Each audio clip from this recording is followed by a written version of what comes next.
Тавтай амарсгаж шинэ үзэгчдээ Монголын мэдээ суваг цагийн үр хөтөлбөрийнхөө бям гарагийн дугаарыг эхэлж байна. Өнөөдрийн хөтөлбөрөөр олон улсын стандартад нийцсэн жишг эмнэлгийг дүүрэг бүрт барина.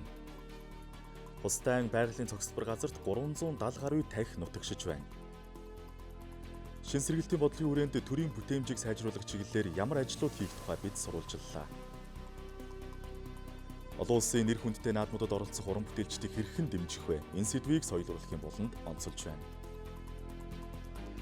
Европын холбоо 2027 он гэхэд Оросын холбооны улсаас эрчим хүчнээс хамааралгүй болох зорилт тавьжээ. Бүгд найрамд Хятадд улсад коронавирусны шинэ давлгаа үүсэх эрсдэлтэй байна. Эдгээр болоод бус мэдээллүүдийг үзүүлэх болно. Эрүүл мэндийн сайд энх болд өнөөдөр сонгон найрхан дүүргийн нэгдсэн эмнэлэгт ажиллалаа. Монгол Улсын засгийн газар Азийн хөгжлийн банктай хамтарч эрүүл мэндийн салбарын хөгжил хөтөлбөр төслийг хэрэгжүүлсэн. Төслийн хүрээнд 250 ортой жишг эмнэлэг сонгон найрхан дүүрэгт барьж ашиглалт оруулсан. Ингэснээрээ Улаанбаатар хотын нийт хүн амын 5% нь дэвшилтэт технологи бүхий эмнэлэгт эрүүл мэндийн тусламж үйлчилгээ авах боломжтой болжээ. Цаашдаа 3 дүүрэгт жишг эмнэлэг барихаар төлөвлөж байна. Олон улсын стандартад нийцсэн 250 ортой жишг эмнэлэг Улаанбаатар хотын захын хороололд баригдсан. 25 мянга гаруй тоног төхөөрөмж энэ эмнэлэгт суурилжээ. Тухайлбал компьютер томограф, маммографийн аппарат, оншилгооны болон эмчилгээний дуран, өндөр хүчин чадалтай ариутгалын тоног төхөөрөмжийг нэрлэж болно. Дотор, хүүхэд, мэс засал, шүд, их барих эмэгтэйчүүд зэрэг үндсэн 7 мэрэгжлийн эрүүл мэндийн тусламж үйлчилгээг иргэдэд хүртээмжтэй олгож эхэлжээ. 340 мянган хүн амд тусламж үйлчилгээ үзүүлэх энэ сайхан олон улсын стандартс нийцсэн жишг эмнэлэг бол 21 онд бол ашиглалтанд орсон. Одоо энэ эмнэлэг маань яг яалтчгүй одоо дэлхийн жишгт хүрсэн стандартын энэ бүрэн тоног төхөөрөмжтэй ийм сайхан эмнэлэг байгуулагдсан. Энэ эмнэлэг маань одоо дараагийн төсөл маань хаан уул дүүрэг, Чингэлтэй дүүрэг, за дээрэс нь улсын төсвөөр Баянзүрх дүүрэгт бас яг энэ эмнэлгийн жишг стандартаар ингэж байгуулагдахаар юм төлөвлөлттэй байгаа. За одоо энэ жилээс мэдээж энэ техник ажиллагаа явагдана. Тэгээд эх жилээс бол барилгууд маань баригдаж эхэлнэ гэсэн. Ковидын халдварын нөхцөл байдал намжсан ч гэсэн яг өнөөдрийн байдлаар хүүхдийн том болон том тус өвчний яг эд дэгдэлтийн үеэр 380 хүүхэдтэй насан туршидтын дотор болон мэдрэлийн тасагт 90 өвчтөнтэй, мэс заслын тасагт 19, эрчим тэмцлэгийн тасагт 9 өвчтөнтэйгээр ингээд үйл ажиллагаа явуулж байна. Яг ийм эмнэлэг Улаанбаатар хотын бусад дүүрэгт баригдана. Монгол Улсын засгийн газар 1991 оноос хойш Азийн хөгжлийн банктай хамтран ажиллаж эхэлжээ. Өнгөрсөн 30 жилд Азийн хөгжлийн банк Монголын эрүүл мэндийн салбарт 130 орчим сая Америк долларын тусламж үзүүлж 20 гаруй төсөл хэрэгжүүлсэн байна. Бид олон шатлаг төслийн хүрээнд цаашид 2 ийм жижиг эмнэлгийг Монгол улсад барьж өгнө. Урт хугацаанд эрүүл мэндийн салбарт дэмжлэг болно гэж бодож байна. Эрүүл мэндийн бие даасан болон үйлчлэгээ сайжрна гэдэгт итгэж байна. Эрүүл мэндийн баталгаат байдлыг сайжруулах хөтөлбөр цаашид хэрэгжинэ.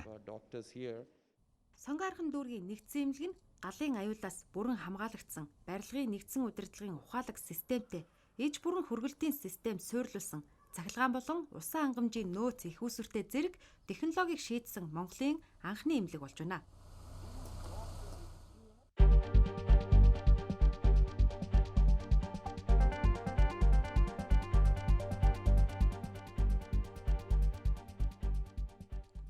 Одоо үзэгчид та бүхэнд COVID-19-ийн нөхцөл байдалтай холбоотой мэдээллийг танилцуулъя.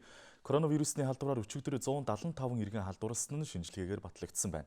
Харин нас баралт бүртгэгдээгүй шинээр илэрсэн тохиолдлууд бүгд дотоодын халдвар байгааг эрүүл мэндийн яамнаас мэдээллээ. Тэдний 96 нь Улаанбаатар хотод, 79 нь орон нутагт бүртгэгдсэн байна. Одоогоор коронавирус халдварын улмаас улсын хэмжээнд 962 иргэн эмнэлэгт хэвтэн эмчилүүлж байгаа бол 215 нь хүүхэд байна. Эмнэлэгт хэвтэн эмчилүүлж байгаа иргэдийн 9 нь маш хүнд, бусд нь хүнд, хүндэгдэр, хөнгөн хэлбэрээр өвдөжээ. Улсын хэмжээнд дархлаас сэргээх 4-р тунд хамрагдалт 3% байна. За орон нутагт Өмнө Говь, Говьсөнбөр аймагт хамгийн олон халдварын тохиолдол бүртгэгджээ. Орон нутгийн хөгжлийн тушаа үйлдвэржилтийн гол саад нь эрчим хүч дулааны хомсдол юм а. Цөөн тооны өндөр өртөгтэй үйлдвэрлэл бидэнд хэрэгтэй юу? Харин инновац шинэ технологи агуулсан өндөр чадвартай үйлдвэрлэлийг хөгжүүлэх үү? Монголчууд төрийн байгууллагын уялдаа холбоог сайжруулах асуудлаар 30 жил ярьж байна.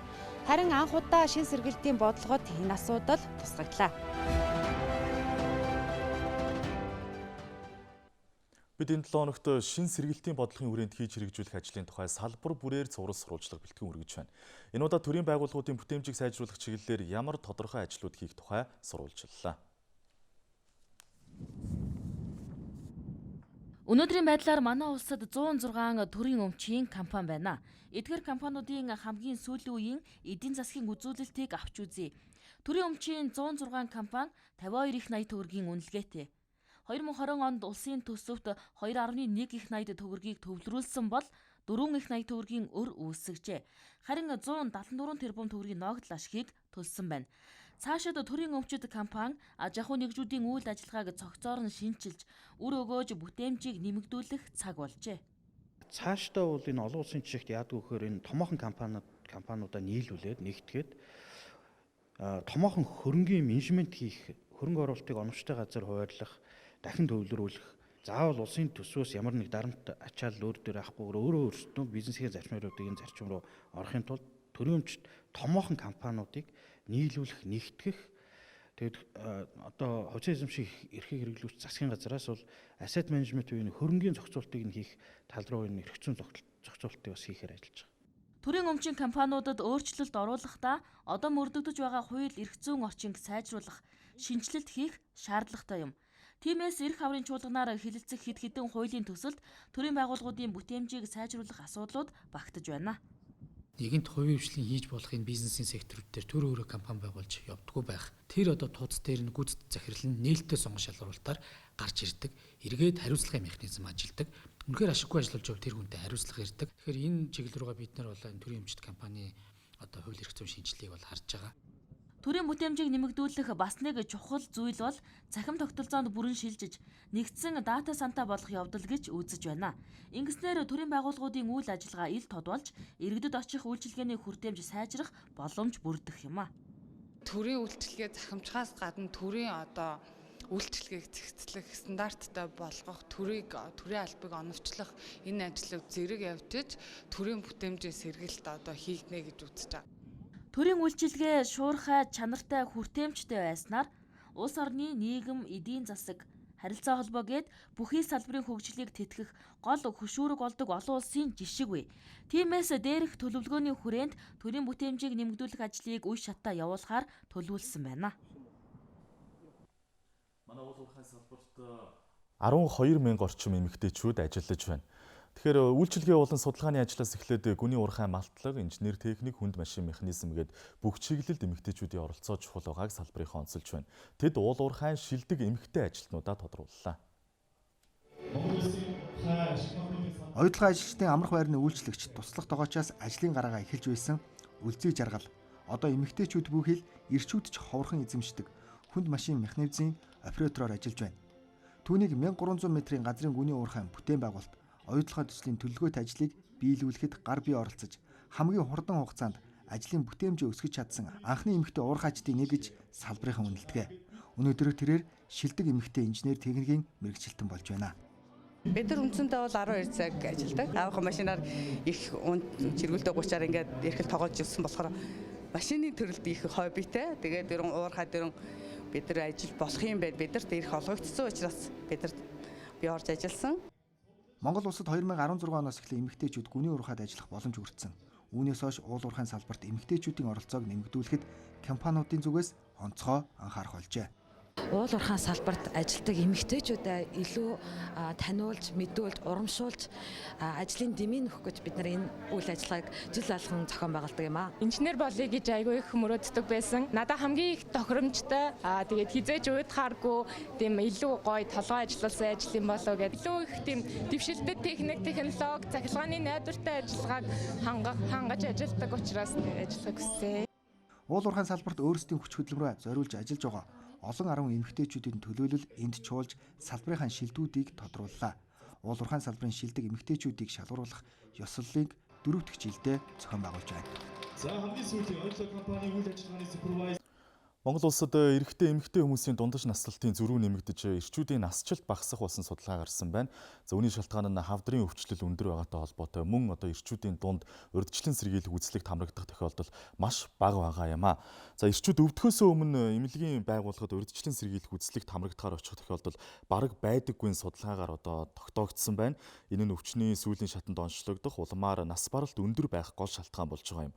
Эрчүүдийн дунд явуулсан одоо судалгаагаар бол жилд нэгээс олон удаа эмч эмнэлгийн байгууллагад хандсан давтамж хамгийн бага байгаа бол за биеийн өвдөхөөрөө л эмнэлэгт хандах тохиолдол хамгийн өндөр хувийг эзэлж байна. Ингээд та бүхэнд иргэдийн яриа хүргье. Яг манайхан бол гайгүй л дээ. Зөв журмаараа нэгтэйхэн гоолч журмаар оруулаад байвал. Тэгээ зарим үеч одоо бас ихэд яг хэцүүлэгдэ. Билээ сууж удаад бас орч нэгтчихэд. Одоо ер нь үнэн хэцүү болсон байлээ. Би сая өрхөө эмнэлэг дээр очиж шинжилгээ өгье, шинжилгээний бичиг авъя гэсэн чинь манайх өгөхөө байсан гэж. Тэгэхээр өрхөө эмнэлэг одоо хийдэг ажилгүй л болцсон байна. Тэгээд 7 дугаар төв дээрээс очиж ав гэж байгаа. Тэр 7 дугаар төв нь болохтой зэрэг бөө хараа очир. Би зүрх судсанд үзүүлээгээ сая 3 сарын 2-3 хавьд авахд 3 сарын 28-нд цаг байна гэж байгаа шин. Тэр хооронд ч бараг өгчих юм байгаа одоо маань мэдсэг босоод. Үзлэгт одоо хамрахч одоо ямар ч асуудал байхгүйсэн. Тэрийг одоо үзүүлж хэрэгтэй болсод 10 хэдэн 7 оноос хойш байгааг баха. Ер нь бол очир ихтэй байд юм байлээ. Очроор бол асуудал юм байлээ. Хэр хугацаанд очирлж иж үзв? 7 хоногийн хугацаатай байсан баха. Төлбөртэй байдгийг. Би ч 88 хүрсэн. Тэгээ төлбөрийн дийлгүй. За сая бас эрчүүд хэлж чинь ер нь одоо урьдчилан сэргийлэх үзлэгт бол бараг хамрагддаггүй. За хэрвээ одоо эмнэлгийн байгууллагад хандъя гэх юм бол очир дараалал их байдаг гэх мэтчлийн хэд хэдийн асуудлуудыг ярьж байна. Тэгэхээр нас баралтад нөлөөлж байгаа одоо хамгийн том хүчин зүйлийг та бүхэнд одоо дэлгэцэн дээр графикаар харуулъя.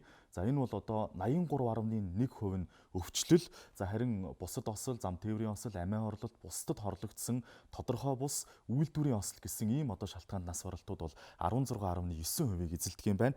Үргэлжлүүлээд нас баралтын хэлбэр хүйсийн хувьд ямар байгааг харуулъя. За нас баралтын шалтгааны хувьд эрэгтэйчүүд эмэгтэйчүүдийнхээс өвчлөлөөрөө 1.5 дахин их байгаа бол бус тослоор 3.8 дахин, амиа оролтоор 5.8 дахин, зам тээврийн осолд өртсөн тохиолдол 2.8 дахин, бусдад хорлогдсон тохиолдол 4.1 дахин байгаа юм а. Үйлдвэрлэлийн ослоор нас барсан тохиолдол бүгд эрэгтэй хүн байгаа гэдгийг энд онцлон хэлэх нь зүйтэй. Ер нь бол эрчүүдийн нас баралтын шалтгаан бүр эмэгтэйчүүдийнхээс одоо их байна гэсэн ийм судалгааг танилцуулж байгаа юм.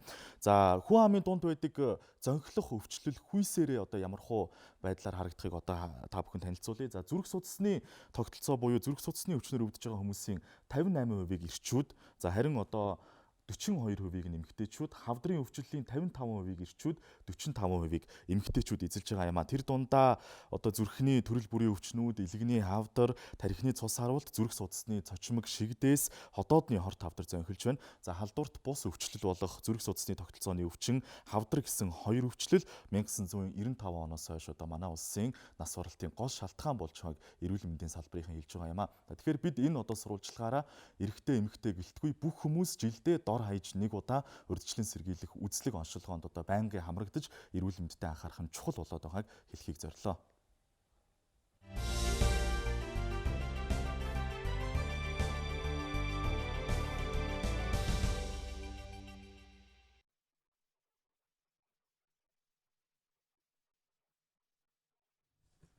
Хустай байгалийн цогцлбор газарт ажиллаад ирлээ. Тэртээ 1969 онд дэлхий дээр цор ганц зэрлэг адуу болох Тахь Төв Азад бүрэн усцсан гэж судлаачид үзэж байсан юм.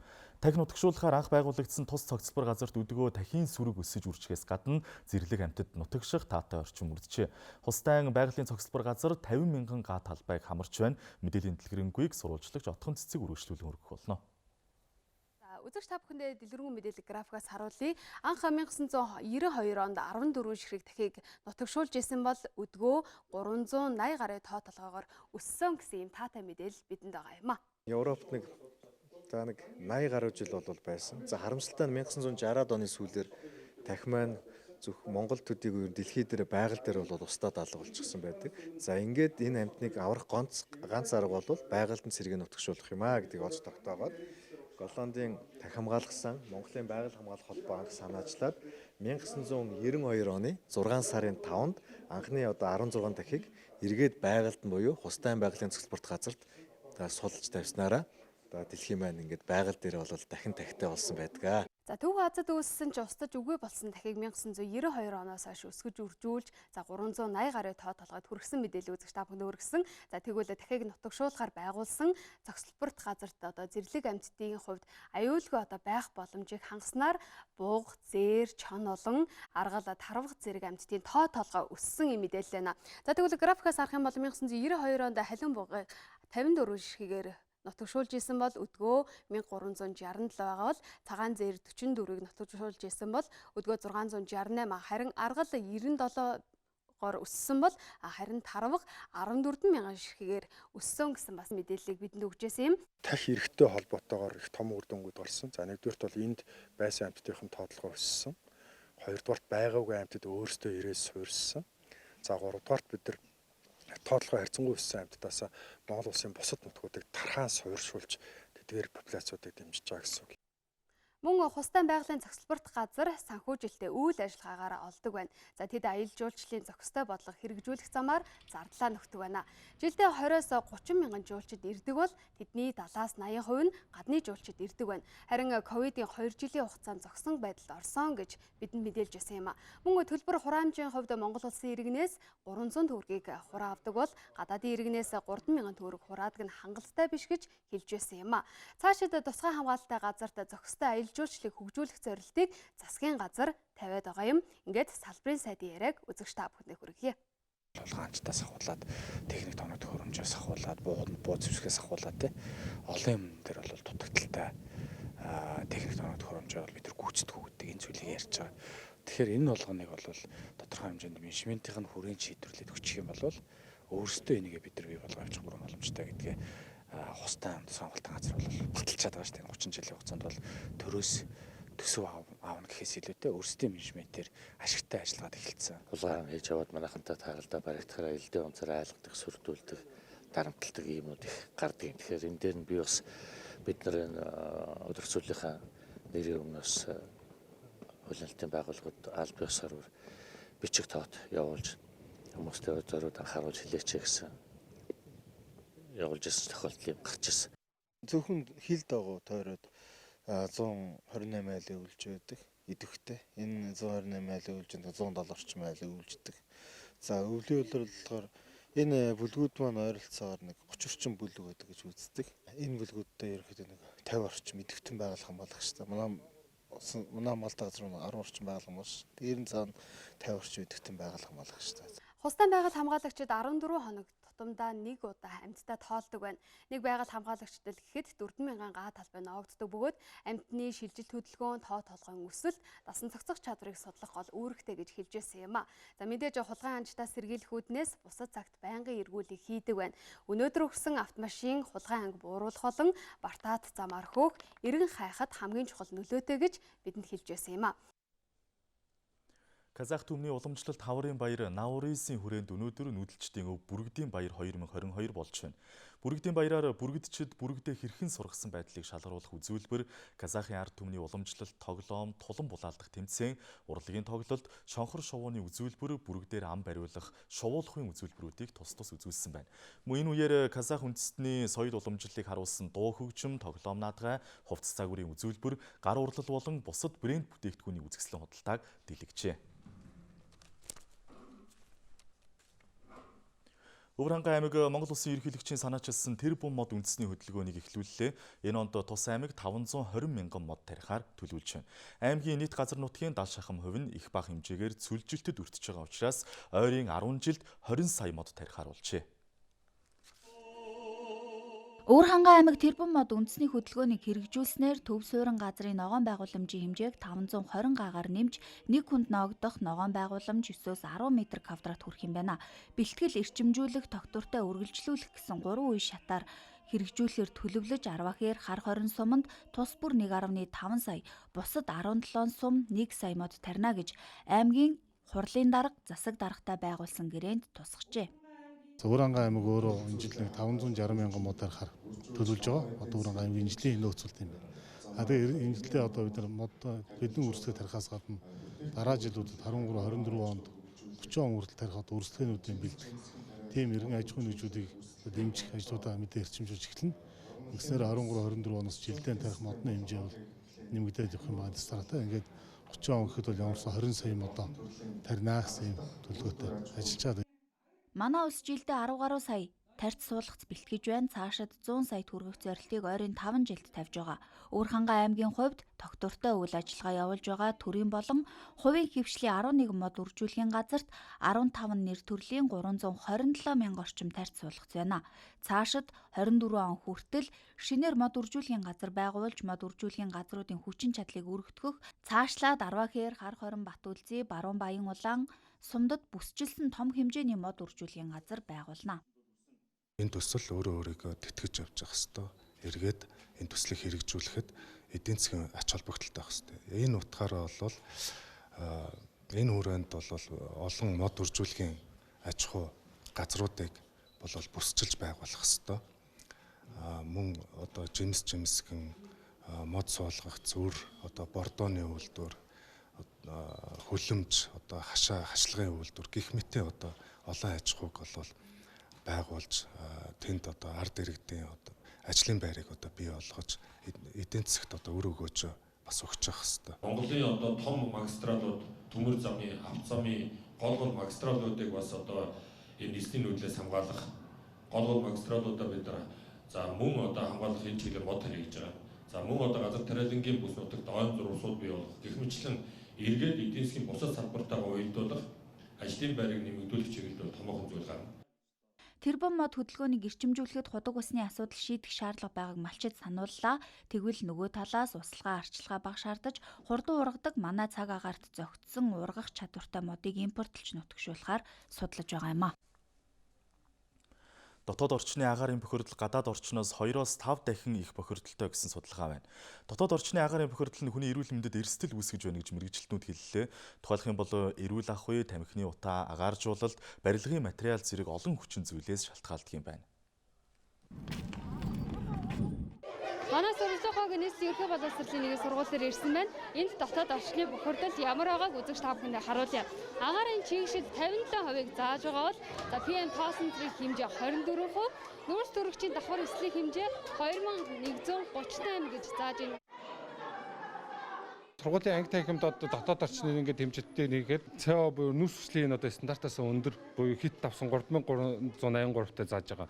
За чийгшил нь болохоор 56 буюу стандарттай заасан. Гэхдээ ерөнхийдөө бол чигшлийн хувьд хүмүүс өндөр байна л гэсэн үг юм. За температур нь болохоор 18-аас 22 байх ёстой байхад 23 гээд тэгэхээр ерөнхийдөө баг зэрэг энэ нүүрэн маань ерөнхийдөө бол одоо хүүхдүүд их хэмжээгээс байгаа. Тэгээд чигшил өндөр, чигшилтэй температур нь баг зэрэг өндөртэй байна гэсэн үг. Энэ бол зөвхөн нэг л сургуулийн жишээ. PM 2.5 тоосонцор нь жирэмсэн ээжийн ургийн өсөлтийг 25%-аар бууруулдаг гэсэн Дэлхийн эрүүл мэндийн байгууллагын судалгаа байна. Харин ээжүүдэд агаар цэвэршүүлэгч болон агаар сэлгэлт, чигтээ цэвэрлэгийг сайтар хийлгээн туршин үзэхэд PM 2.5 тоосонцрын агуулмж багасан, неранжин 80 грамаар, өндөр нь 4 см-аар өссөн гэж судлагджээ. Энэ мэтлэн дотоод орчны бохирдол хүний эрүүл мэндэд архаг суур өвчний их үүсвэр болгож байгааг ч хэлж байна. Жишээлх юм бол нөгөө хар тоглого агуулсан одоо будаг яриад идэг. За хэрвээ нөгөө хар тоглого агуулсан будгаар одоо хан, пар ч юм уу хаалга буутах юм бол тухайн одоо зүйлээр нь амьсгалаад ямар нэгэн байдлаар хорт автраар өвдөх эрсдэлтэй болдог. Галт тэсвэртэй, хүүдэн тэсвэртэй хавтангууд байдаг штеп. За эдгээр хавтангууд нь одоо асбест агуулсан хавтан байх юм бол уушгины хавдраар өвдөх эрсдлийг бий болгодог. Одоо дотоод орчиндөө тамхи татах нь жишээлх юм бол толгоо өвдөх, дотор муухай арга иймэрхүү байдлаар тухайн бохирдуулагч бүрээсээ хамаарат янз бүрийн нөлөөллүүдийг үүсгэнэ гэсэн үг. Амьсгалын болон зүрх судасны өвчлөл нэмэгдэх хандлагатай байгаа нь агаарын бохирдол жилээрх тусам нэмэгдэж байгаатай холбоотой гэж судлаачид үзэж байна. Бид амьдралынхаа 90 орчим хувийг дотоод орчинд өнгөрүүлдэг. Тиймээс дотоод орчноо цэвэрхэн аюулгүй байлгах нь чухал байгаагч мэргэжилтнүүд хэлж байлаа. Өнөөдөр нийслэлийн хот тогтчлын газраас Улаанбаатар хотын нийтийн эзэмшлийн зам талбайд их цэвэрлэгээ хийлээ. Цэвэрлэгөөнд хот тогтчлын газрын 800 гаруй ажилтан оролцож, нийслэл хүрээ, Чингисийн өргөн чөлөө болон энх тайвны өргөн чөлөө дагуух зам талбайг угаасан байна. Хүйтний ирч сулраагүй байхад өглөө 6 цагаас эхлээд усанд алчуур дүрж хашаа хашлаг угааж цэвэрлэх нь амаргүй байдгийг зөвхөн хот тогтчлтын ажилтнууд л хамгийн сайн мэднэ. Өглөө ингэж эрт цэвэрлэгээгээ эхлэхгүй бол эд хөдөлгөөн нэмэгдэх үеэр замын хөдөлгөөнд оролцож байгаа тээврийн хэрэгслүүд шүргэх, дайрах гэх зэрэг эрсдэл гарч болзошгүй юм а. Тэдний ажлыг хөнгөвчлөх техник хэрэгсэл дутагдaltaй байдаг тул ажлын багжаа өөрсдөө сайжруулж янзснаа ярьж байна. Гаран даарна тэгээд байнгын уус наашаас зөөж гараараа арчиж зүлгдэг. Энэ машин маань болохоор өөрөө усан буута зүлдэг сойдохтой ингээ угаагаад явхад ахаад араас нь арчих шаардлага байдгүй. Ийм бичил тэгэх барьдаг жолооч нар өөрсдөө хамтарч санаа гаргаад урдталт нь уус өвсөгч нэгээд ноцоо суйрлуулад тэгээд энэ үрдөлтөд их уралдаанд оруулаад тэгээд тэнийг тэгж санаачилчихсан анх. Их хүйтний үйлрэлт хэцүү. Тэгээд хүнд нөхцөлд хүйтний үйлдэлд ажиллах хэцүү. Ямар ч байсан хотын цэвэр цэмтгэхийг байлгахын төлөө бид нэрийг хийж байгаа явж байгаа. Хэрвээ энд дээрхийн адил цэвэрлэгээний автомат машин байсан бол 8-аас 10 хүний ажлыг хөнгөвчлөх байжээ. Хот тогтчлтын газар энэ төрлийн цэвэрлэгээ хийдэг 20 хүрэхгүй автомат машинтай. Ойрын 5 жил парк шинжилэлт огт хийгдээгүй байна. Парк шинжилт энэ юмнууд бол хийгдэггүй байгаа. Цаашд бол хийгдэх байх л гэж бодож байна.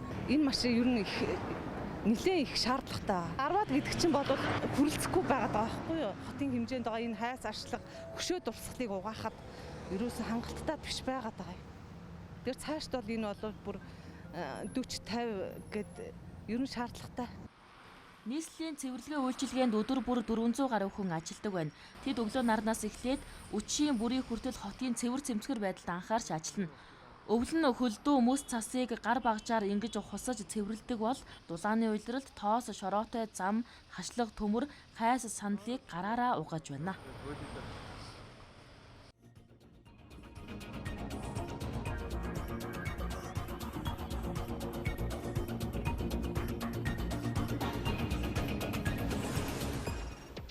Засгийн газрын 2022 оны 2 дугаар сарын 16-ны өдрийн тогтоолоор олон улсын тэргүүлэх зэрэглэлийн наадамд манай улсын уран бүтээлчид соёлын яамны дэмжлэгтэйгээр оролцохоор болсон. Энэ хүрээнд манай улс дэлхийн хамгийн нэр хүнд бүхий Венецийн дүрслэх урлагийн олон улсын биенал болон Канны кино наадамд уран бүтээлчтэй оролцуулахаар төлөвлөж байна. Соёл урлагийн болонд энэ сэдвийг үргэлжлүүлэн хүргэхээр зочин хөтлөгч Монгол Улсын гавьяат жүжигчин дуучин Алтан цэцэг студид ажиллаж байна. Оройн төргий. Оройн төргий. За тэгэхээр Венецийн олон улсын дүрслэх урлагийн биенал болоод Канны кино наадам хэдэн оноос эхэлж зохион байгуулагдчихсэн. Энэ наадмуудад Монгол уран бүтээлчид бас хэдэн удаа оролцож байсан тухай мэдээлэл өгөхгүй юу?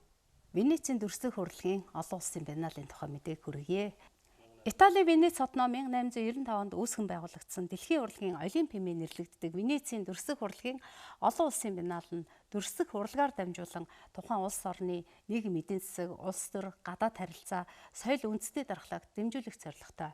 2 жилд нэг удаа зохион байгуулагддаг Венецийн дүрслэх урлагийн олон улсын биеналд манай орноос 2015, 17, 19 онуудад оролцож байсан. Дэлхийн кино урлагийн салбарын тэргүүн зэрэглэлийн Канны кино наадам нь 1946 оноос өнөөдрийг хүртэл жил тутам зохион байгуулагдаж, тус наадмын зөвлөөс дэлхийн өнцөг булан бүрийн олон улсын дэлгэцэн тавигдаагүй шилдэг киног сонгон шалгаруулж, урилга хөргүүлснээр оролцох боломж нэгддэг. Манай улсын уран бүтээлчид 2017 онд 2021 онуудад Канны кино наадамд оролцож байсан.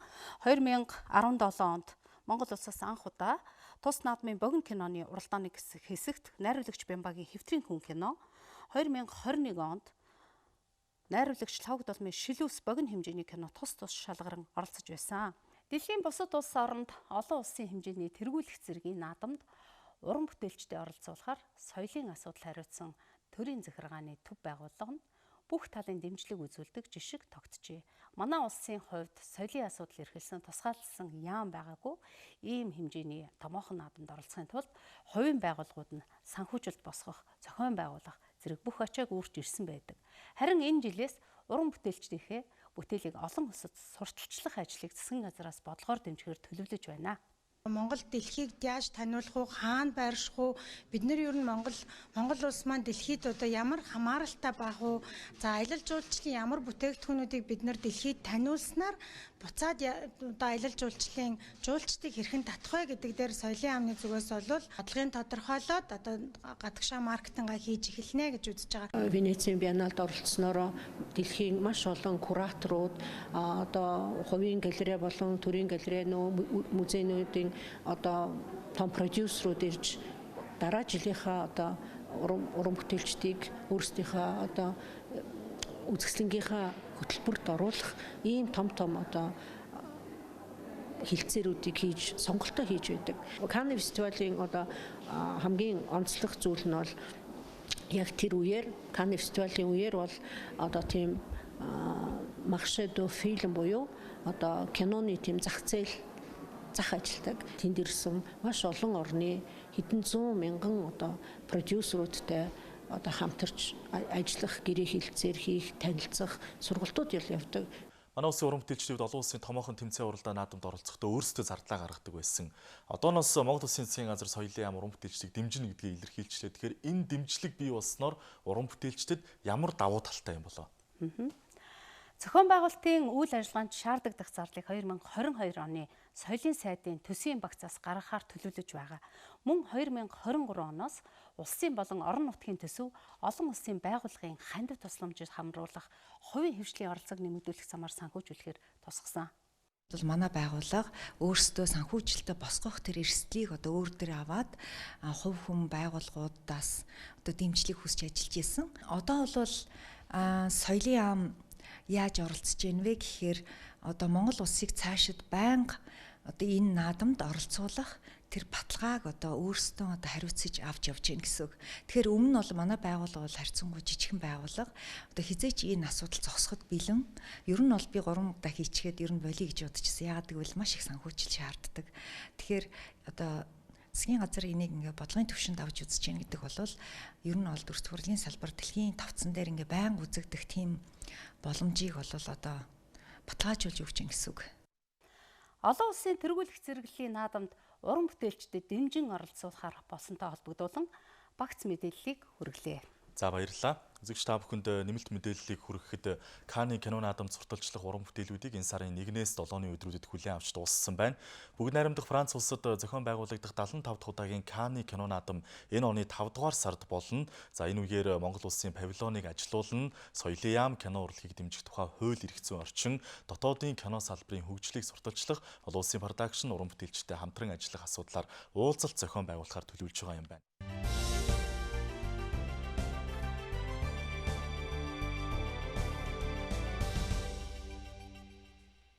Хөтөлбөрийг сонгон үзэж байгаад баярлалаа.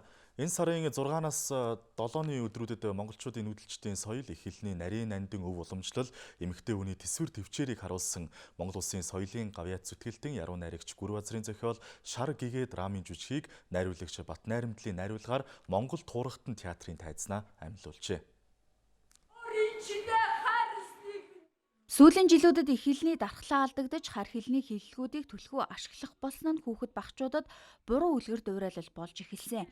Тиймээс монголчуудын нүүдэлчдийн соёл их хэлний нарийн нандин өв уламжлал, эмэгтэй хүний тэсвэр төвчээрийг харуулсан соёлын гавьяат зүтгэлтэн яруу найрагч Гүр Базрын зохиол Шар гэгээ драмын жүжигийг найруулагч Бат Найрамдлын найруулгаар Монгол Туурхтан театрын тайзнаа амьлууллаа.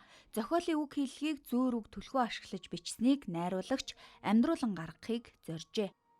Хоёрол ухаарал хайрлсан их хүрийн нандин холбоог харуулсан Монгол драмыг одоо та бүхэнд хүргэсэн бүх жүжигчтэй, найруулагчтай энэ бүтээлийг өлөгдөн авахд одоо хүн бүр нойр хоол зүрх сэтгэлээ зориулсан сайхан уран бүтээл боллоо. Хэрвээ энэ уламжлалаа бид нэр орхигдуулах юм бол, уламжлалаа хайж нүүх юм бол бид нэр юунд ч хүрч болно. Ер нь бол үндэсний аюулгүй байдлын бас нэг гол зүйл бол энэ хэлний асуудал гэдэг. Тийм учраас энэ жүжигийн хэл хэллэгийн асуудал бол өнөөдөр Монголын театрын тайзан дээрээс бол нэг ховорцсон ийм үг хэллэгтэй, өвөрмөц онцлогтой ийм хэл хэллэгтэй жүжиг. Тийм учраас Шар гэгээ жүжигийг зайлшгүй шаардлагаар, сэтгэлийн дуудлагаар мөн монголчуудынхаа захиалгаар хийгдсэн гэж хэлж болно. Үзэгчид хуучны монгол кино үзэж байгаа юм шиг бүх зүйлс нь төгс гэж үнэлсэн нь жүжигийн чанар чансааг харуулж чадлаа гэж уран бүтээлчид ярьлаа. Гүндүгүү үнэхээр энэ сайхан монгол эр хүний сайхан сэтгэл, сайн мөн чанар гэж ямар байх ёстой вэ? Энэ сайн сайхан зүйлийг харуулахын төлөө зорж ажиллаа. Монгол Туурхтан театрын уран бүтээлчид Шар гэгээ жүжигээрээ Гэгээ муза наадамд өрсөлдөж байгаа бол энэ сарын 27-нд учиртай 3 толгой дуурийг сэргээж тайзнаа амьлуулахаар бэлтгэл ажилд оржээ.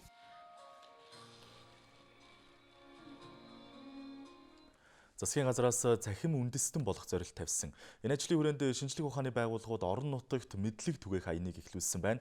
Аймагуудад мэдээлэл технологийн парк байгуулж, орон нутагт шинжлэх ухааны суурь судалгааг хийдэг болохоор зорж байгаа юм байна. Мэдээллийн технологи, бизнес инновацийн өдрүүд Орхон аймагт зохион байгуулагдж байна. Тус аймагт анх удаага ийм өдөрлөг болж байгааг орон нутгийнхаа онцолж байлаа. Орхон аймаг мэдээлэл технологийн инновацид суурилсан ухаалаг хот болох зорилт тавьжээ. 2020-аас 2024 оны үйл ажиллагааны хөтөлбөртөө ухаалаг эрдэнэ хөтөлбөрийг хэрэгжүүлнэ гэдэг ингээд заачсан. Энийг хэрэгжүүлэхийн тулд бид нар бас энэ Монгол улсад байгаа энэ IT технологийнхоо инженерүүдтэй компаниудтайгаа хамтарч ажиллах юм зайлшгүй шаардлага байгаа. Орхон аймгийн нэг онцлог бол Монгол улсын 28 аймаг дотроо хамгийн анхны шинжлэх ухааны технологийн парк байгуулж ажиллаж байгаа ийм аймаг байгаа. Энэ утгаараа бол Орхон аймаг бол Монгол улсынхаа орон нутгийн өрөө удирдах байгууллага хөдөөгийн бүх аймагуудыг бол манлайлж үргэлж жишээ үзүүлж ийм аймаг болох нь харагдаж байна. Цаашдаа эрдэм шинжилгээний байгууллагууд ихтэйд сургуулийн төвлөрлийг сааруулах орон нутгад мэдээлэл технологийн парк байгуулж аймагуудын ихтэйд сургуулийн элсэлтийг нэмэхэд засгийн газраас анхаарах болсон. Жишээ нь Эрдэнэ төлөвлөрийг түшиглээд уулуурхайн үйлдвэрлэлийн судалгааны баазыг байгуулж болно. Энэ мэт аймаг бүрт өөрийн гэсэн онцлог бий. Үүнийг дагсан судалгаа эрдэм шинжилгээний хүрээлэн орон нутагт байгуулах зорилтыг дэвшүүлээд байгаа юм а. Аливаа улсын хөгжил бол шинжлэх ухаанаас ихтэй байдаг. Тэгэхээр энэ шинжлэх ухаанд тулгуурсан бодлого зорилтуудаа хэрэгжүүлж явах, энэ гарааны бизнесүүдэд дэмжих, мөн технологид суурилсан мэдлэг шингэсэн нэмэн үрдэг шингэсийн бүтээгдэхүүнүүдийг дэмжиж ажиллаж байгаад бол туйлын талхалтай байна. Шинжлэх ухааны академи, шинжлэх ухааны технологийн сан зэрэг эрдэм шинжилгээний байгууллагууд хамтраад бүх аймагуудад энэ өдөрлөгийг зохион байгуулна. Энэ мэдээллийг түгээж Монгол эрдэмтдийнхээ бүтээлийг сурталчлах, цаашлаад орон нутагт судалгааны шинэ баазыг бэхжүүлэхэд чухал хувь нэмэртэй гэж үзэж байна. Энэ онд Монгол-Японы хооронд дипломат харилцаа тогтоосны 50 жилийн тохиож байна. Ойн хүрээнд Монгол дахь Японы элчин сайдын яам соёл эрдэм дээд сургууль хамтраад Монгол-Японы залуусын харилцааны түүх үзэсгэлэн гаргаж байна. Соёл эрдэм дээд сургуулийн үүсгэн байгуулагч Макихара Сойчи 1993 онд Монгол улсад ирснээс хойш Монгол хүүхэд багчуудын боловсролд хувь нэмрээ оруулах олон шин санаачлаг гаргаж хүмүүнлэгийн ажил зохион байгуулжээ. Тэрээр сургууль завсардсан хүүхдүүдийг албан бус сургалтанд хамруулж нийт 17,000 хүүхдийг бичиг үсэг таниулсан байна. Энэ мэт олон хүмүүнлэгийн ажил найрамдалт харилцааны тухай гэрэл зургийн үзэсгэлэнд харуулсан байна. Япон Монголын харилцаа бол маш сайхан хөгжиж байна. Япон хэлийг ойлгодог залуучууд бол маш их гарч ирсэн байгаа. Харин Японы соёлыг ойлгох бол маш чухал гэж байна. Бид бол нэг нь үлдийн нүүдэлчин соёлтой, нэг нь тариалах соёлтой байдаг учраас энэ соёлын зөрүү их байдаг. Бид зүгээр хэлийг сурч чад ойлгоцлоо гэж ойлгодог. Энэ бол буруу өндөрлөг бий болж байгаа. Тийм учраас Японы тэр сэтгвийг очиж ойлгоход бол Япон Монголын харилцаа бол улам илүү хөгжинө гэж би бат итгэж байна. Өнөөдрийн байдлаар багшийн маань шав Японы элчин сайдын яам, за олон улсын JICA байгууллага, за Таван богд групп, Хаан банк Япон хэл соёлтой холбогддог ямар л аж ахуйн нэгж байгууллагууд байдгүй, төрийн байгууллагууд хүртэл тийм ээ. Манай оюутнууд ингээ ажиллаж идэг. Энэ бол яг харахгүй Макихара Сойчи багшийн олон жилийн хүч хөдөлмөрийн үр дүн гэж бид бас хардаг. Монгол-Японы хүүхд залуусын харилцааны түүх гэрэл зургийн үзэсгэлэн энэ сарын 22-ны хүртэл үргэлжилнэ. Түүх 50 жилийн хүрээнд хоёр улсын соёл уламжлалыг харуулсан олон арга хэмжээг зохион байгуулахаар төлөвлөсөн байна. Би та бүхэнд энэ өдрийн хооронд болж өнгөрсөн онцлог үйл явдлын мэдээллүүдээс танилцууллаа. Одоо гадаад мэдээ хүргэе. Студид орчуулагч доктор Энх хамглан ажиллаж байна. Оройн түргэе. Оройн түргэе. За Европын холбооны дээд хэмжээний уулзалт 2 өдөр үргэлжиллээ. Өчигдөр бол би цагийн үрд мэдээллийн хөтөлбөрөөр энэ уулзалтаар Украины асуудлыг хэрхэн яаж ярилцсан тухай мэдээллийг хүргэсэн. Уулзалт өндөрсөн үр дүн хэрхэн яаж гарсан талаар мэдээлэл өгөөч. Тэгэхээр энэ уулзалтын дүнгээр 2027 он гэхэд те Европын холбооны орнууд бол Оросын холбооны улсаас эрчим хүчээ авахгүй. Өөрөөр хэлбэл эрчим хүчний хамааралгүй холбоо болохоор зорж байгаа юм байна. За мөн батлан хамгаалахын зардлаа бас нэмэгдүүлэхээр төлөвлөсөн мэдээлэл үзэгчдэд өргөе.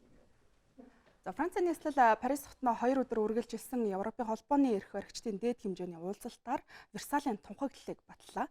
За энэ тунхагт Европын холбоо Украинд бүх талын дэмжлэг үзүүлэхэд дахин нотолж, батлан хамгаалахын чадварыг бэхжүүлэх, эрчим хүчний харьяат байдлыг бууруулах болоод эдийн засаг талдаа илүү бат бөх суурийг бий болгох холбооны төлөвлөгөөг тодорхойлж өгсөн юм а. Тухайлбал эх 5 жилийн хугацаанд Оросын газрын тос байгалийн хийн хамаарлаас бүрэн гарахаар тохиролцлоо. Гишүүн орнууд 2 сарын хугацаанд наривчилсан төлөвлөгөө боловсруулж эх 5 дугаар сард парламентаараа хэлэлцэх юм.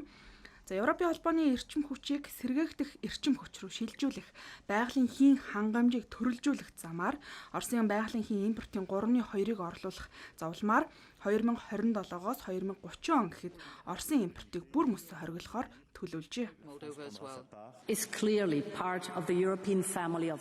Энэ төлөвлөгөөнд дунд хугацаанд нийлүүлэлтийг төрөлжүүлэх, сэргээгдэх эрчим хүчний салбарт хөрөнгө оруулалт хийх замаар Оросын байгалийн хийн хараат байдлаас ангижирна гэж үзэж байгаа юм. Сэргээгдэх эрчим хүчийг эх орондоо үйлдвэрлэж, Европт ажлын байр бий болгох нь манай аюулгүй байдал тусгаар тогтнолд оруулж буй стратегийн хөрөнгө оруулалт юм а. Өнгөрсөн 2020 оны байдлаар Европын холбоо цэрэг батлан хамгаалахын салбарын зардалтаа 200 орчим тэрбум евро зарцуулжээ. Энэ нь нэг улс дотоодын нийт бүтээгдэхүүнийхээ 1.2%-ийг зарцуулж байна гэсэн үг юм. Оросын холбооны улсын цэрэг дайны ажиллагаа Европын аюулгүй байдлын одоогийн нөхцөлийг үндсээр нь өөрчиллөө. Европыг хамгаалахын тулд шинэ хүч, зэвсэг техник хэрэгтэй болж байна. Иймд Европын холбооны орнууд энэ салбарын хөрөнгө оруулалтыг дотоодын нийт бүтээгдэхүүнийхээ 2% хүргэж нэмэгдүүлэхээр анх удаа санал нэгдэж байна. Өмнө нь энэ асуудал НАТОгийн хүрээнд байсан. Харин эдийн засаг талдаа Европын холбоо илүү анхаарлаа хандуулсаар ирсэнтэй холбоотой гэж олон улсад харж байна. Үүний зэрэгцээ Европын холбоо Украиныг Оросын эсрэг тэмцэхэд бүх талын дэмжлэг үзүүлэхэд дахин нотолж, Украинд 500 сая еврогийн тусламж үзүүлэхээр шийдвэрлэжээ. Харин Украиныг гишүүнчлэлийн хүсэлтийг дэмжиж байгаа хэдий ч төрөвчлсөн гормоор элсүүлж авах асуудалд талууд хуваагдмал байр суурьтай хэвээр байна. Америк нэгдсэн улс тэргүүтээ 7 бүлгийн гишүүн орнууд, за мөн Европын холбооны орнууд, Оросын холбооны улсыг дэлхийн худалдааны байгууллагын гишүүн орны хувьд тус улсын худалдааны онцгой эрхийг цуцлахаар төлөвлөжээ. За энэ статусыг цуцласнаар дэлхийн хамгийн том эдийн засгийн орнууд Оросын барааны импортод өндөр хувийн татвар тогтооно гэсэн үг юм байна. Өөрөөр хэлбэл энэ статус нь Орос улсад гол нэрийн бүтээгдэхүүний худалдааны хамгийн сайн нөхцөлийг олгодог, хамгийн бага татвар оногдуулдаг зэрэг олон боломжийг худалдааны байгууллагын гишүүн орны хувьд эзэмшдэг юм байна. За үүний зэрэгцээ өрөндийн орнууд Дэлхийн банк болоод олон улсын валютын сан зэрэг байгууллагуудаас Оросын холбооны улсын санхүүжилт болоод зээл авах зэрэг эрхийг цуцлахаар төлөвлөж байна. Оросын холбооны улсын худалдааны статусыг хүчингү болгосноор Америкийн нэгдсэн улстай бизнес хийхэд саад болно. Цаашдаа дэлхийн эдийн засгийн тэн хагасыг бүрдүүлдэг бус улстай хамтраад энэ шийдвэрийг гаргах нь Оросын эдийн засгад бас нэг хүнд цохилт болно.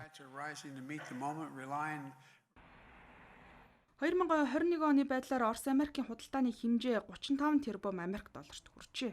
Үндсэндээ эдгээр авч хэрэгжүүлж байгаа эдийн засгийн хориг арга хэмжээ нь Оросын санхүүжилтийн их усүрийг таслах зорилготой байна гэж олон улсад харж байна. Дэлхийн худалдааны байгууллагын худалдааны онцгой эрх буюу хамгийн тааламжтай орн гэсэн статусыг одоогийн байдлаар Куб болоод Умарцлонгосоос гадна бусад дэлхийн бүх улс орн эзэмшдэг. За одоо Оросын холбооны улс хүн төрөлхтний түүхэнд их сүүлийн 70 жилийн хугацаанд хамгийн өргөн хэмжээний хориг арга хэмжээнд орсон улс болоод байна. Украины шадар сайд Ирина Верещук бүслэлтэнд байгаа хотуудад хүмүүнлэгийн тусламж үзүүлэх, за иргэдэг нүүлгэн шилжүүлэх ажиллагаа бямгаарагт болох тухай мэдгдсэнийг Украин форум иш татан мэдээлж байна. Украины хотуудаас хамгийн хүнд нөхцөлд байгаа Мариуполь хотоос ингийн иргэдийг нүүлгэн шилжүүлэх нь Украины нэн тэргүүний зорилт болж байгааг ерөнхийлөгч Зеленский онцолжээ. Мариуполь хотод 2 удаа гал зогсоож иргэдийг нүүлгэн шилжүүлэх ажиллагааг зохион байгуулалт оролдлого хийсэн хэдий ч бүтлгүйцсэн. За одоо 3 дахь удаагийн оролдлого тус хотод голчлон төвлөрч байна гэж Reuters агентлаг мэдээлж байна. 450 мянган хүн амтай Мариуполь хотод одоогийн байдлаар нийт оршин суугчдын 70% нь ямар нэг гэрэл цахилгаангүй хоол хүнсний хомсдолд орсон. Өөрөөр хэлбэл гамшигын хэмжээнд тулсан ийм байдалтай байна. За өнөөдөр Оросын талаас галаа зогсоож орон нутгийн цагаар үдээс хойш 14 цагаас иргэдийг нүүлгэн шилжүүлэх ажиллагааг эхлэхээр төлөвлөж байна. За нүүлгэн шилжүүлэх маршрутыг стратегийн гол бомб тулах Харьков, зүүн талаараа Мариуполь, за зүүн хойд талаараа Суми хотуудад нийтдээ 60 автобус байрлуулад байна. Иргэдийг агааруулад төмөр зам, автозамаар мөн тээвэрлэж төр байршуулад бусад газруудад хүргэхээр ингэж төлөвлөж байна. Мариупол хотын хувьд Кремийн хойг болоод Донбассын бүсдэх Оросын цэргийн хүчийг холбох стратегийн чухал ач холбогдолтой бомб хот тооцогддог учраас яг энэ хотод гал зогсоож хүмүүнлэгийн коридор гаргах нь эрсдэл өндөр байна гэж олон улсын хэвлэлүүд онцолж мэдээлж байна. Азовын тэнгисийн хамгийн том бомб болсон уг хотоос нийтдээ 200 мянган яригны нүүлгэн шилжүүлэхээр Украины засгийн газар төлөвлөн ажиллаж байна. Удаамд Хятад ард улсад сүүлийн 7 хоногийн хугацаанд омикрон хувилбараас үүсэлтэй цартгалын давлгаа эсэх эрсдэлтэй болж ирлээ. За өнгөрсөн 24 цагийн хугацаанд их газрын Хятадд 1500 тохиолдол бүртгэгдсэн байна. За энэ өнгөрсөн 2020 оны Ухаан хотноо цартгалын дэгдэлт гарснаас хойш хамгийн өндөр үзүүлэлт болж байна. Гаруй мужид омикрон хувилбарын тохиолдол бүртгэгдсэн. Хамгийн том голомт нь Хятадын зүүн хойд хэсэгт орших жилийн мужийн Чанчун хот болж байна. 9 сая гаруй хүн амтай хотыг бүхэлдэн нөхөл хорионд ороход голомтлон тархжээ. Иймд өнөөдрөөс Шанхай хотын сургуулийн өмнөх боловсролын байгууллагуудыг түр хугацаанд хаалаа. За мөн багуулад дунд сургуулиудын хичээлийг цахим хэлбэрт шилжүүлээд байна. Мөн эрэг гарсан тохиолдол бүрийг өвчний хүнд хөнгөн байдлыг үл харгалзаж эмнэлэгт хэвтүүлэн эмчилж байна. За бүгд найрамд Хятад ард улсын нийт хүн амын 85% нь коронавирусны эсрэг вакцины бүрэн тунд хамрагджээ. Үзэгчдээ би та бүхэн өнөөдөр олон улсын хүрээнд хамгийн гол анхаарал татсан мэдээллүүдээс танилцууллаа. За баярлалаа их хамгаалан үргэлжлүүлээ спортын ертөнцид болж өнгөрсөн тэмцээн уралдаантай холбоотой мэдээллийг хүрэхээр студид спортын сэтгүүлч Солон Баяр ажиллаж байна. Оройн төргий. Оройн төргий. За спортын ертөнцид сүүлийн дөрвөнсөн мэдээллээс онцлог хүрэх хэвлэлээ. Бээжин 2022 Паралимпийн наадам үргэлжилж байна. Энэхүү наадмыг манай сэтгүүлч Доржсрынгийн Бачаргал сурвалж байгаа. За сэтгүүлч Бачаргалын ирүүлсэн мэдээллийг хүргье. За өнөөдөр Паралимпийн гүйлтийн цанын тэмцээний 12.5 км зайн уралдаан боллоо. Бээжин 2022 өвлийн Паралимпийн 13 дугаар наадмын 8 дахь өдөр гүйлтийн цанын тэмцээний 4 дахь өдөр болсон 12.5 км зайн уралдаанд эшиг техникээр явагдаж энэ уралдаанд 14 улсын 22 тамирчин гараанд гарч уралдлаа. Монголын пара цанын үндэсний шгшээ угийн тамирчин олон улсын хэмжээний мастер Гамболд 12-оор дашторж 14-гаар гараанд гарч хурц сорлоо. Манай тамирчдаас сегментийн дашторж уралдааны замаа 41 минут 1 секундын хугацаанд туусан амжилтаар 12 дугаар орон шалгарлаа. Олон улсын хэмжээний мастер Батмунхийн Гамболдын хувьд энэ удаагийн Паралимпийн наадмын 3 дахь зайн уралдаандаа 48 минут 7.7 секундын амжилтаар 21 дугаар байр эзэллээ. За өнөөдөр уралдаан бол миний хувьд сэтгэл маш өндөрөө өнөөдөр уралдлаа айгүй гоё боллоо. Яг хоо замын хувьд бол өнөөдрийн уралдаан дээр жоохон хүнд усрахаг өмнө нь ер нь ийм хүнд усрахаг жоохон ингээд хайлмагц ийм засан дээр бол нэг бэлтгэл сургуультад ерөөсөө хийж тэмцээн уралдаанд орж байгаагүй. Тэгээ өнөөдрийн хувьд бол анх удаагийн ийм засан дээр хурд хүчээс хориод амжилттай барианд орж ирсэндээ баяртай. Одоо энэ олимпиад дээр эхний олимп болохоор маш том сургамж болоод үлдэж байгааз дараад нь ингээд энэ спортоо болоод ингээд яац үедээ анхны олимпиад тэгж орж илаа гэдэг аягүй тийм том дурсамж байх болов гэж бодож байна би өөрөө. Монголын пара цанын үндэсний шгшээ угийн тамирчин Гамболд 3 дахь удаага өвлийн Паралимпийн наадамд оролцож 3 зайд уралдлаа.